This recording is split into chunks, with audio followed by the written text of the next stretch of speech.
O presidente da Argentina, Alberto Fernandes, anunciou o congelamento de preços de uma cesta de 1.200 produtos básicos por 90 dias. É o que informou o jornal La Nación na quarta-feira, depois da reunião entre o chefe do executivo e empresários. Conforme o governo, o objetivo é segurar a inflação, que já supera 50% ao ano, indicadores oficiais. Em 2020, Fernandes adotou essa estratégia também, mas ela se mostrou ineficaz, não diga.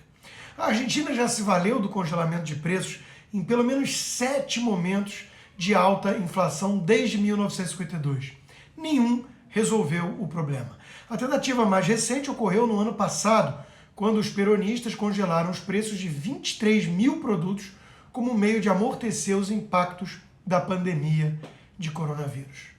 O meu pai sempre me ensinou que existem duas formas de aprender, a inteligente e a burra. Na forma inteligente, a gente observa os erros alheios.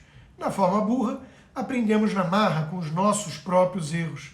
Mas o que dizer de quem sequer consegue aprender com os seus próprios erros? Eu escrevi um texto em 2014, quando Cristina Kirchner, sem usar um poste intermediário, anunciou medida similar. E alertei que daria tudo errado, como de fato deu, pois temos nada menos do que 40 séculos de aprendizado sobre esse assunto. Nada disso é novo. Trocam-se os personagens, mas a trama continua a mesma. Robert Schuttinger e Eamon Butler escreveram um livro em 79 chamado 40 séculos de controles de preços e salários. E pelo título já fica claro como essa política é antiga, tão velha quanto a Babilônia, para ser mais preciso. O Código de Hammurabi já impunha um rígido sistema de controles de preços e salários. E, naturalmente, isso não funcionou. Os autores resumem: o registro histórico mostra uma sequência sombriamente uniforme de repetidos fracassos. De fato, não existe um único episódio em que os controles dos preços tenham conseguido deter a inflação ou acabar com a escassez. Em vez de conter a inflação, os controles de preços acrescentam outras complicações à doença da inflação, como o mercado negro e a própria escassez, que refletem o desperdício e a má alocação de recursos provocada pelos mesmos controles.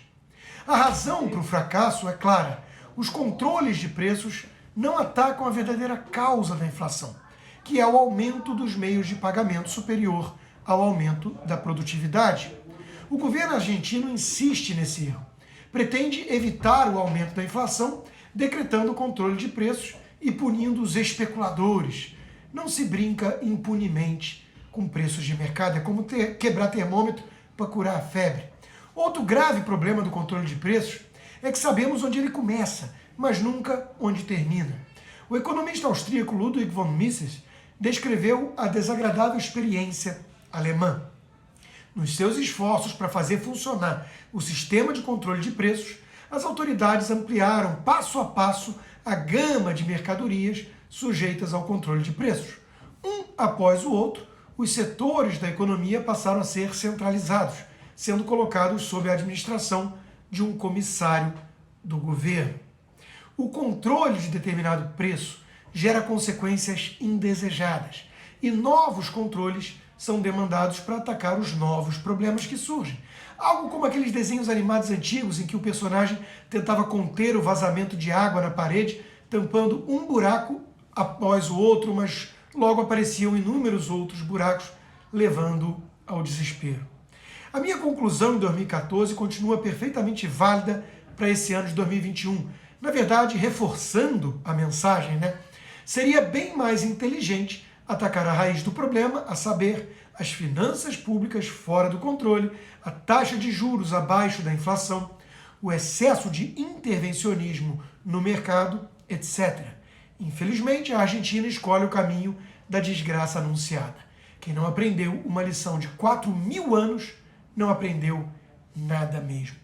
Brasileiros, assim como argentinos, conhecem na pele as mazelas desse caminho. Quem não lembra dos fiscais do Sarney com os tabelaços dos supermercados garantindo que o preço seria mantido no patamar fixado pelo governo? Deu certo sim, amiguinho. Fica fácil entender também por que a Argentina desapareceu da nossa imprensa. Lembrar que o nosso vizinho existe é derrubar cada narrativa fajuta da mídia contra Bolsonaro. O presidente seguiu a ciência e adotou o mais rigoroso lockdown na região e foi muito elogiado por isso. É um governo apoiado pela esquerda nacional, em especial pelo PT de Lula, e deu nisso. E os resultados são esses aí, catastróficos.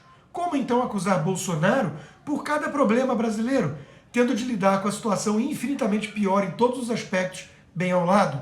Seria admitir que o problema advém da pandemia e não do nosso governo, certo? E que se a esquerda lulista estivesse no poder, no Brasil, tudo seria, na verdade, muito, mas muito pior.